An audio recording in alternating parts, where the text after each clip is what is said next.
Kolkata doctor rape और हत्याकांड में रोजाना नई नई बातें सामने आ रही हैं, जिसमें मुख्य आरोपी संजय रॉय के कोलकाता के स्थानीय नेताओं से लेकर वहां के क्षेत्रीय प्रशासन से मिलीभगत की कई बातें सामने आ चुकी हैं। जैसे उसकी बाइक का पुलिस कमिश्नर के नाम पर रजिस्टर्ड होना या अस्पताल में उसका रुतबा।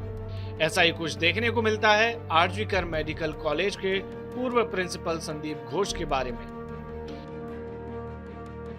दरअसल जब से ये मामला खुला तब से उनकी भूमिका और जिम्मेदारियों पर इतने संदेह और सवाल हैं कि जिन्हें सुनने के बाद उनको नजरअंदाज नहीं किया जा सकता।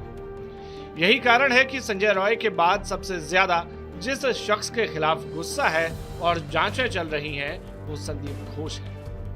अब जानेंगे कि संदीप घोष को बंगाल के सिस्टम ने कैसे और कब कब बचाने की कोशिशें की।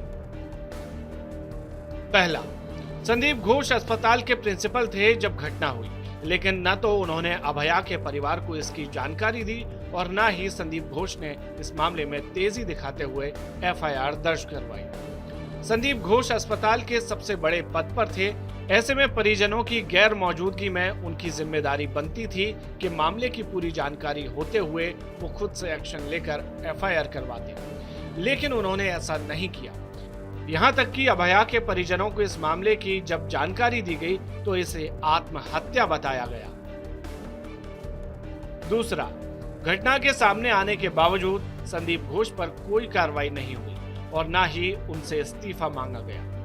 यहाँ तक कि उनके खिलाफ एक्शन को लेकर कोई कदम नहीं उठाए गए। हद तो तब हो गई जब संदीप घोष ने इस्तीफा दिया भी तो उसे स्वीकार नहीं किया गया। और तो और संदीप घोष को Calcutta national medical college and hospital का प्रिंसिपल नियुक्त कर दिया गया।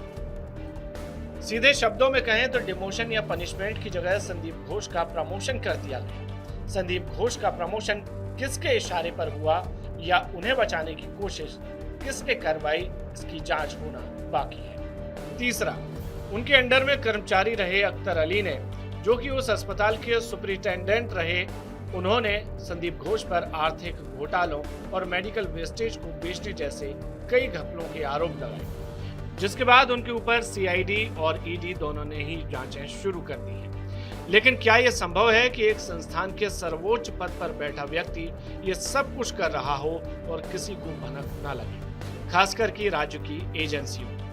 अख्तर अली ने यह भी दावा किया कि उन्होंने संदीप घोष के घोटालों की शिकायत राज्य सरकार में ऊपर तक की थी, जिसके बाद संदीप घोष पर तो कोई एक्शन नहीं हुआ, उल्टा अख्तर अली का ही ट्रांसफर मुर्शिदाबाद कर दिया गया। मतलब ये पहला मौका नहीं जब संदीप घोष को बचाने की कोशिशें की गई। चौथा, ममता बनर्जी सरकार की इस लाडले को कौन बचा रहा है, इसकी लिस्ट लंबी है। हाल ही की घटना को देखें तो डॉक्टर के रेप और हत्या केस खुलने के बाद जब सीबीआई ने इस केस की बागडोर संभाली तो ममता सरकार ने एसआईटी का भी गठन कर इसकी जांच कराना शुरू कर दिया।